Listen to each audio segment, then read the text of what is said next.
안녕하세요. 도키와 미국 주식 채널 온 것을 환영합니다. 오늘 해볼 종목은 말이죠. 저희 구독자가 신청해주신 The Boeing Company라는 회사에 대해서 리뷰를 해볼까 합니다. 지금 현재 166.08달러인 상태고요. 어제 약 6.44% 상승을 하면서 꽤 강한 반등을 보여준 회사입니다. 1년 대비를 했을 때 마이너스 59.60%가 이제 하락을 했습니다. 이거에 대한 이유를 그냥 간단하게 이제 말씀드리자면 이미 알고 있으시겠지만 일단은 737 맥스에서 큰 결함이 나왔고요. 게다가 엎친 데 덮친 격으로 코로나19까지 발생하면서 많은 사람들이 비행기 이용을 못하게 됐죠. 보잉은 비행기를 만드는 회사인데 국내를 포함해서 전 세계 항공사들이 737 맥스를 캔슬하기 시작했고 게다가 사람들이 비행기를 안 타니까 새로운 비행기 수요는 당연히 떨어졌겠죠. 대부분의 비행기들은 지금 그라운드되어 있는 상태고요. 그래서 이렇게 주가에 크게 반영이 됐고요. 지금 현재 SA Authors 그리고 월스트리트 쪽에서는 투자 중립을 유지하고 있고요. 퀀트 쪽에서는 이제 bearish로 투자 추천을 하지 않고 있습니다. 그렇다면은 이 보잉 컴퍼니라는 회사가 구체적으로 어떤 일을 하는 회사인지 한번 알아보도록 하겠습니다. 우선 보잉은 말이죠. 세 가지의 비즈니스 포트폴리오로 구성이 되어 있는데 그것들이 바로 Commercial Airplanes, Defense, Space and Security, 그리고 Global Service 이렇게 세 가지의 분야로 나뉘어져 있다라고 보시면 되겠습니다. 이 Commercial Airplanes 쪽은 여러분들도 알다시피 가장 큰 타격을 입은 부서입니다. COVID-19이 있었고요. 그리고 737 MAX 그라운딩이 있었는데 이 737 MAX 같은 경우는 그 비행기 자체의 큰 결함으로 인해서 주기장에 그대로 대기해야 되는 그런 사건이 발생합니다. 많은 항공사들이 캔슬레이션을 신청을 했고요. 그로 인해서 굉장히 큰 타격을 입었을 뿐만 아니라 COVID-19이라는 그런 큰 악재가 겹치면서 비행기에 대한 그런 수요가 크게 떨어집니다. 이것이 주 이제 원인이었고요. 737이나 747 767, 777 같이 이렇게 일반적인 민항기를 만들고 파는 그런 부서입니다. 전 세계 항공기의 거의 절반이 이제 이 보잉 항공기를 쓰고 있다고 보시면 되고요. 나머지 절반은 에어버스가 되겠습니다. 그리고 전 세계 화물의 약 90%가 보잉 비행기에 실린다 할 정도로 굉장히 규모가 큰 부서라고 보시면 되겠습니다. Defense, Space and Security라는 부서는 말이죠. 방산 사업을 하는 섹터라고 보시면 됩니다. 아무래도 미국 정부와 긴밀한 협업을 통해서 수익을 끌어내는 부서이다 보니까 말이죠. COVID-19과 같은 피해는 비교적 적었다고 보시면 되겠습니다. 글로벌 서비스는 말이죠. 아무래도 전 세계 비행기의 50%가 이제 보잉이고 나머지 50%가 에어버스이니까 보잉 회사 입장에서는 전 세계적으로 이제 애프터 서비스를 제공을 하고 있거든요. 엔지니어링이라던가 디지털 분석 그리고 공급망 및 교육 지원 같은 경우를 통해서 이렇게 애프터 서비스를 지원하고 있다고 보시면 되겠고요. 여기도 이렇게 민항기와 같은 부분을 지원을 하는 분야가 크기 때문에 이렇게 COVID-19에서 꽤나 타격을 많이 입은 부서라고 보시면 되겠습니다. 이 글로벌 서비스 입장에서는 이렇게 서포트를 해주고 싶어도 각각의 항공사 쪽에서 대부분의 비행기들이 주기장에 그냥 주기되어 있으니까 서비스를 받을 필요성을 못 느끼잖아요. 그로 인해서 그만큼 매출액도 줄었다라고 보시면 되겠습니다. 여기는 말이죠. SEC 홈페이지인데 미국에 상장된 모든 회사들이 분기마다 리포트를 제출해야 되는 그런 기관입니다. 그래서 신뢰도는 정확하다고 할 수 있고요. 그렇다면 이번에는 먼저 백로그를 봐보도록 하겠습니다. 이 백로그가 뭐냐면 말이죠. 그 비행기를 계약을 했는데 아직 돈을 받지 않은 그런 수치라고 보시면 됩니다. 그래서 백로그가 높으면 높을수록 미래에 얻을 수 있는 돈은 많고요. 백로그가 낮으면 미래에 거두드릴 돈이 적다라고 보시면 되겠습니다. 그래서 먼저 이 Commercial Airplanes 쪽의 백로그를 봐보도록 하겠습니다. 2020년 2분기의 백로그를 보시면 말이죠. 325조 정도 백로그가 기록이 되어 있습니다. 그런데 2019년 4분기 때의 백로그를 보면 376조라 돼 있죠. 그 뜻은 민항기 쪽의 백로그가 737 MAX 캔슬레이션에 의해서 줄어들었다라고 보시면 되겠습니다. Defense and Space Security 쪽을 보시면 말이죠. 백로그가 64조로 기록되어 있네요. 2분기 때는. 그런데 2019년 4분기 때는 말이죠. 63조로 백로그가 약간 상승했습니다. 아까 말씀드린 대로 방산 쪽은 말이죠. 정부랑 긴밀히 협업을 하면서 수익을 내는 부서다 보니까 COVID-19으로 인해서 피해가 비교적 적었다라고 보시면 되겠습니다. 이 글로벌 서비스의 경우는 18조의 백로그를 기록했고요. 2020년 2분기 때는 그리고 2019년 4분기 때는 22조를 갖고 있었습니다. 그래서 글로벌 서비스 쪽 또한 백로그가 줄었다라고 보시면 되겠고요. 그 이유는 아까 말씀드린 대로 글로벌 서비스는 전 세계적으로 애프터 서비스를 제공하고 있는데 아무래도 각각의 항공사의 비행기들이 다 주기장에 그냥 있으니까 서비스를 받을 필요성이 줄어들었겠죠. 그래서 이 백로그도 비교적 줄어들었다라고 보시면 되겠고요. 토럴 백로그를 보시면은 408조를 기록했습니다. 2020년 2분기 때는. 그런데 2019년 4분기 때는 463조입니다. 그만큼 백로그가 많이 줄었다라고 보시면 되겠습니다. 이번에는 각각의 세그먼트에 대한 매출액 현황을 말씀드리고자 합니다. Commercial Airplane 세그먼트를 보시면 말이죠. 일단 6개월 기준으로 했을 때 2020년에는 7.8조를 기록한 반면 2019년에는 16.5조를 기록했습니다. 그러니까 2019년에 비해서 2020년이 절반 이상 줄었다라고 보시면 되겠습니다. 3개월치를 비교해 보겠습니다. 즉 2020년 2분기 대 2019년 2분기를 비교한 것이죠. 2020년 2분기 때는 1.6조를 기록한 반면 2019년 2분기 때는 4.7조를 기록하였네요. 2019년에 비해서 3분의 1 정도의 매출액을 기록했다고 보시면 되겠습니다. 그만큼 COVID-19 그리고 737 맥스에 대한 임팩트가 굉장히 컸다라고 보시면 되겠습니다. 이게 바로 비행기가 얼마나 많이 실제로 딜리버리 됐냐를 보여주는 그런 표입니다. 여기 보시면 말이죠. 737 그리고 777, 787 정도까지 비교를 해보자면 말이죠. 2020년 1, 2분기 때를 보시면은 9대를 딜리버리 했네요. 근데 2019년 1, 2분기를 보시면은 113대를 딜리버리 함으로써 정말 많은 양의 비행기들이 캔슬되었다라는 것을 알 수 있습니다. 777 보시면 말이죠. 절반으로 줄었죠. 2019년 1, 2분기 때는 22대나 딜리버리를 했는데 2020년 1, 2분기 때는 10대밖에 딜리버리를 하지 못했습니다. 787 또한 마찬가지가 되겠습니다. 총 78개를 딜리버리를 했는데 36대밖에 딜리버리를 안 했으니까요. 크게 줄었죠. 토탈 같은 경우는 239대를 딜리버리를 2019년 1, 2분기 때는 했지만 2020년 1, 2분기 때는 고작 70대밖에 딜리버리를 하지 못했다라고 적혀 있습니다. 그만큼 큰 타격이 있었다고 보시면 되겠고요. 이번에는 2020년 2분기 그리고 2019년 2분기끼리만 비교를 해보자면 말이죠. 2019년 때는 24대를 딜리버리를 했는데 2020년 2분기 때는 고작 4대밖에 딜리버리를 하지 못했습니다. 그만큼 우울한 성적표가 되겠고요. 전체적으로 봤을 때는 총 90대를 2019년 2분기 때는 딜리버리를 했지만 2019년 2분기 때는 총 20대밖에 딜리버리를 하지 못했다라고 보시면 되겠습니다. 이렇게 큰 딜리버리의 숫자가 차이가 나는 것만 봐도 이 Commercial Airplanes 쪽에서는 큰 타격을 입었다라고 보시면 되겠습니다.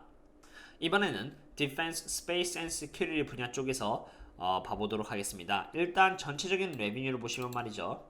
2020년 2분기끼리만 한번 비교를 해보겠습니다. 그렇게 보자면 말이죠.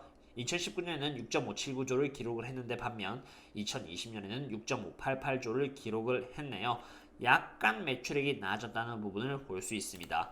그리고 이 아래에 있는 표는 말이죠. 몇 개의 제품들이 팔렸냐를 보여주는 그런 표입니다. 여기 여러 개의 모델이 있고요. 2020년 2분기 때 몇 개의 모델이 이제 딜리버리 됐는지만 비교를 해보자면 말이죠. 전체적으로 2019년에는 36개의 모델이 딜리버리가 됐는데 반면 2020년에는 44개의 모델이 딜리버리 돼서 이만큼 매출액이 상승이 있었다라고 보시면 되겠습니다. 그리고 이번에는 글로벌 서비스 쪽을 보도록 하겠습니다. 글로벌 서비스의 레비뉴를 보시면 말이죠. 2019년에는 약 4.5조 정도를 기록했는데 2020년에는 3.4조를 기록함으로써 꽤나 매출액이 많이 줄어들었다라고 보시면 되겠습니다. 이렇게 각 사업별마다 그 매출액을 알아보았고요. 이번에는 Gross Margin vs Profit Margin을 참고해서 보잉이라는 회사가 지금 적자를 보고 있는지 흑자를 보고 있는지 알아보도록 하겠습니다. 여러분들도 예상했다시피 각 사업 분야에서 굉장히 큰 타격을 입었으니까 프로핏 마진 쪽에서도 마이너스가 났다고 예상하는 분들이 많으실 겁니다. 실제로 말이죠. 이렇게 2020년 2분기 때는 마이너스 20%의 프로핏 마진을 기록하면서 회사는 적자를 보게 되었습니다. 이 프로핏 마진은 gross margin과는 달리 회사가 이 cost of the revenue만 빼는 게 아니라 interest나 tax나 other expenses까지 전부 다 빼고 남은 돈을 말하는 거거든요. 그게 마이너스 20% 정도 적자를 보았다라고 이해하시면 되겠습니다.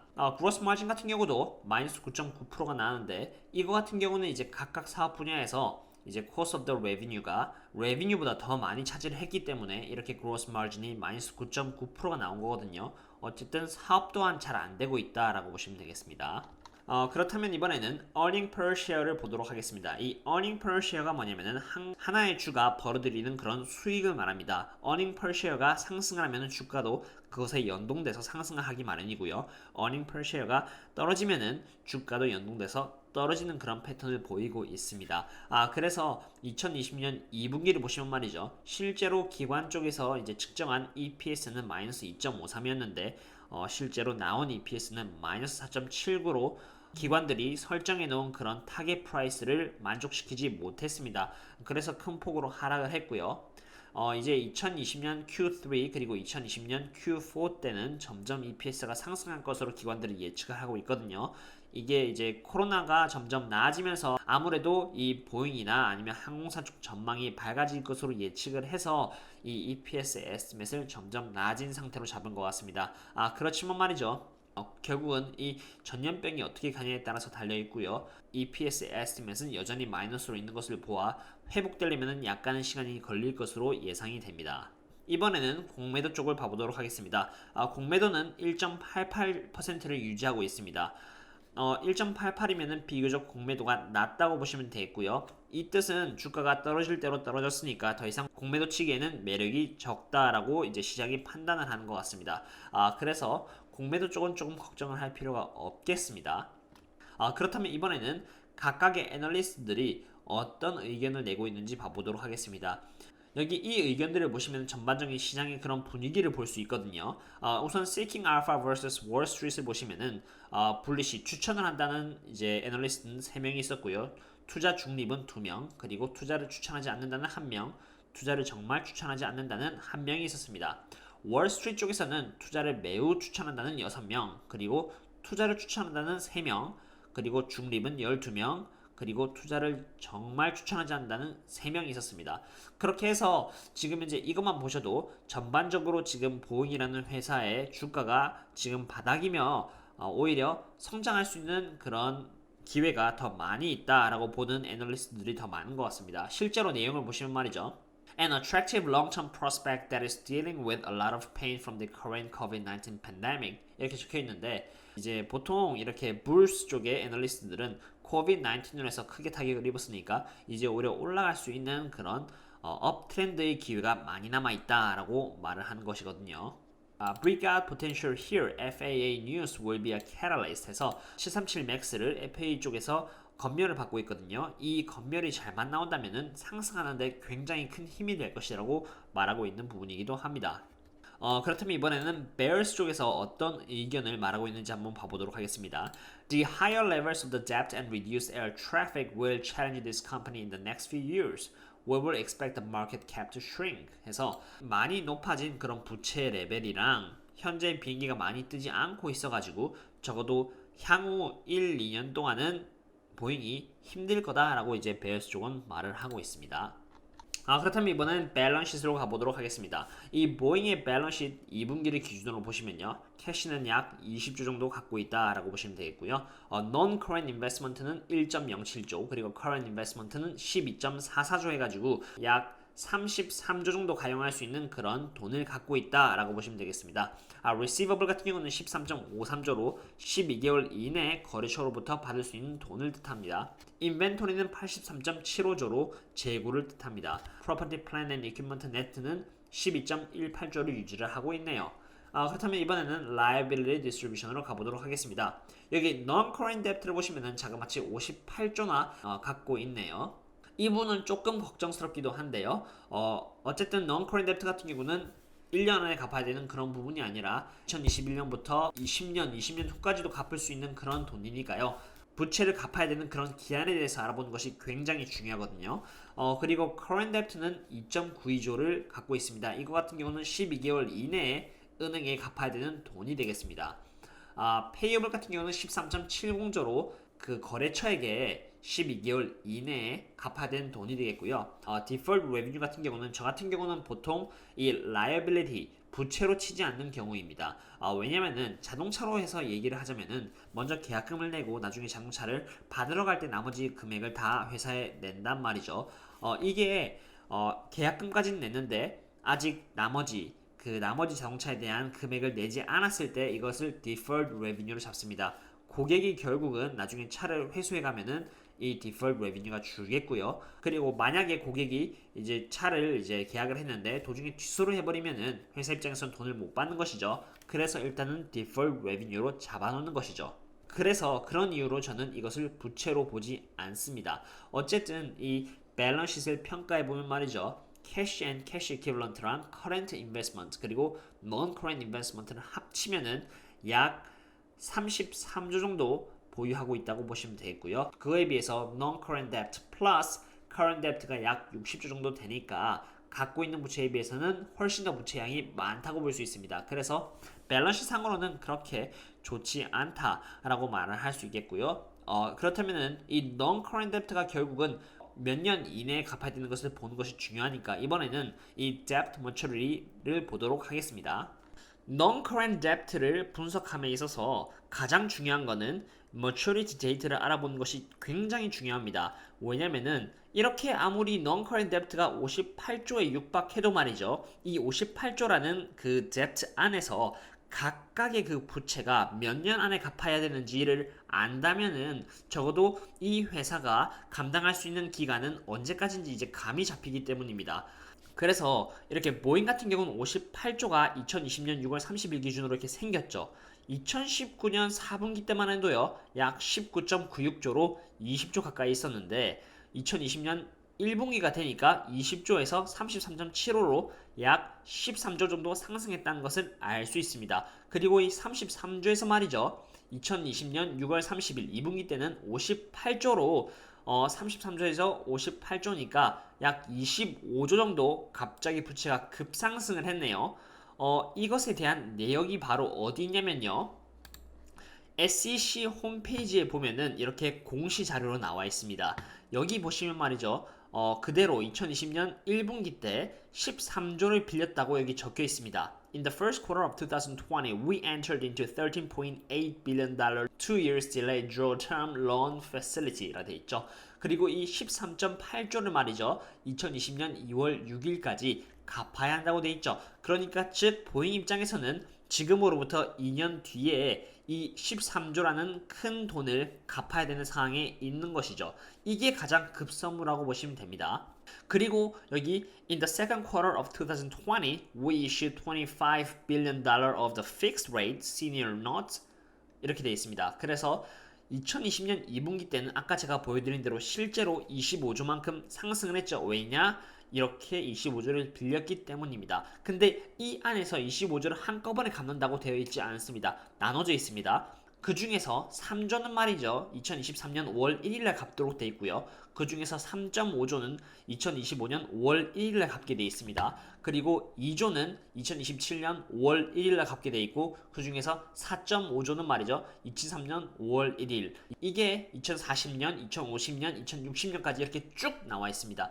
그런 걸로 봤을 때 이 보잉이 갖고 있는 25조짜리 그 부채는 2060년까지 쭉 stretch out 되어 있기 때문에 이렇게 멀리 있는 부채까지는 그렇게 걱정할 필요는 없다라는 말입니다. 가장 중요한 건 여기 2022년 2월 6일까지의 부채를 봐야 한다는 말인데 보잉이 2020년 1쿼터 그리고 2020년 2쿼터에 빌린 돈을 이렇게 테이블과 표로 한번 만들어 봤습니다. 그래서 지금 현재 보잉은 말이죠. 2022년 2월 6일까지는 이 13.8조라는 어마어마한 돈을 갚아야 합니다. 그리고 나머지 25조는 이렇게 breakdown 되어 있는 것을 알 수 있습니다. 이것을 다 합치면요. 실제로 25조가 나오고요. 보잉은 이 날짜에 맞춰서 이러한 돈을 갚기만 하면 되는 것이죠. 그리고 2022년 2월 6일까지 갚아야 되는 이 13.8조는 지금 보잉이 갖고 있는 그 현금 30조로 충분히 갚고도 여유가 있다고 보시면 되겠죠. 참고로 하셔야 될 부분이 말이죠. 어디까지나 여기서의 debt maturity는 13.8조 더하기 25조에 대한 debt maturity라는 부분입니다. 즉, 이 debt를 빌리기 전에 그 전에 있었던 20조에 가까운 그 debt는 또 다른 maturity가 있겠죠. 그것은 제가 따로 알아보진 않았습니다. 그 이유가 뭐냐면 말이죠. 보잉 같은 경우는 이미 30조에 육박하는 그런 현금 비중을 보유하고 있습니다. 30조로 말이죠. 20조는 충분히 갚고도 남기 때문입니다. 제가 걱정했던 부분은 그 이상으로 이렇게 보잉이 13.8조와 그리고 25조를 추가로 빌렸는데 이 추가로 빌린 돈을 얼마나 긴 세월에 걸쳐서 갚는지를 보고 싶었거든요. 그래서 제가 이것만 따로 debt maturity를 보고 분석을 한 것입니다. 그래서 전에 갖고 있는 그 20조의 debt는 그렇게 크게 염려할 부분이 아닌 것 같고요. 적어도 추가로 이렇게 큰 돈을 38조나 되는 큰 돈을 빌렸는데 이 큰 돈에 대한 debt maturity가 언젠지를 보는 것이 중요하다고 볼 수 있겠습니다. 그래서 결론은 말이죠. 보잉이 지금 2022년까지는 13.8조라는 큰 돈을 갚아야 되고 지금 현존하는 캐시로는 충분히 이걸 갚고도 남는 돈이 있기 때문에 보잉의 밸런스시트이 완벽하다, 매우 좋다라고 말할 수는 없지만 그래도 매니지블한 수준에 있다라고 말을 할 수 있는 것이죠. 어떠셨나요, 여러분? 이렇게 보잉에 대해서 리뷰를 해보았습니다. 제가 여태까지 말한 말을 약간 정리해서 말씀드리자면은 보잉의 밸런스 같은 경우는 뎁트가 갖고 있는 현금에 비해서 굉장히 높은 비율을 차지한다고 말할 수 있습니다. 58조의 뎁트를 갖고 있고요. 갖고 있는 현금은 30조니까요. 제법 조금 차이가 난다고 볼 수 있습니다. 그렇지만 그 안에 58조 내부에 있는 debt maturity date를 보시면은 굉장히 stretch out 되어 있기 때문에 보잉이 장기간에 걸쳐서 충분히 갚을 수 있는 금액이라고 생각이 되고요. 보잉은 지금 현재 코로나 19이랑 그리고 737 맥스로 인해서 되게 주가가 많이 하락해 있습니다. 그렇지만 말이죠. 보잉은 미국 정부와 되게 가까이 일을 하고 있는 그런 기업이기도 하고요. 코로나 같은 경우는 점점 시간이 지나면 지날수록 나아질 거라고 생각하기 때문에 그거에 따라서 오를 수 있는 상승 폭도 크다고 개인적으로 생각합니다. 뿐만 아니라 이 737 맥스에 대한 밸류에이션을 계속 FAA 당국 쪽에서 막고 있거든요. 여기서 좋은 결과가 나온다면은 또다시 상승할 수 있는 그런 힘을 갖게 되겠죠. 앞으로 이제 대통령의 선거가 얼마 남지 않았는데 대통령이 트럼프가 되든 바이든이 되든 간에 결국 보잉이 갖고 있는 이 방산 쪽의 산업들은 계속 이제 미국 쪽에서 밀어주고 있는 산업 중에 한 개거든요. 그러니까 보잉은 멀리 내다봤을 때 꾸준히 상승할 수밖에 없는 그런 회사라고 개인적으로 생각하는 바입니다. 오늘의 보잉에 대한 리뷰는 이렇게 마치겠고요. 혹시 제가 분석했으면 하는 종목이 있다면 언제든지 저에게 코멘트로 남겨주시면 제가 착수할 수 있도록 하겠습니다. 그럼 수고하셨고요. 또 다음에 뵙겠습니다. See you later.